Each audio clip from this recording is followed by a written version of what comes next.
নমস্কাৰ তো আজি আছে স্কুলত পৰীক্ষা গতিকে মই স্কুলে যাবলৈ ওলাইছো আৰু মোৰ চেন্ডেলযোৰ মানে বহুত লেতেৰা হৈছে তো তাৰ কাৰণে অলপ পলিশ কৰি আছো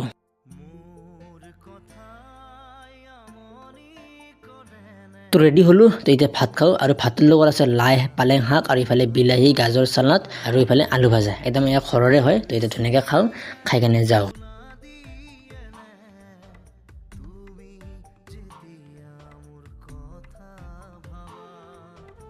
তো আহি পালো স্কুল আৰু যেহেতু ফাগুনৰ বতৰ তো একদম পাঁচ ছাত মানে পৰি আছে গোটেই স্কুলখনত মানে তো হৈ গ'ল পৰীক্ষা আৰম্ভ তো ছাত্ৰ ছাত্ৰীবোৰে পৰীক্ষা দি আছে আৰু মই কোনে কি লিখিছে তো চাই আছো তো হৈ গ'ল পৰীক্ষা শেষ আৰু মই চাইকেলখন ললো আৰু লৈ ঘৰলৈ বুলি আহিলো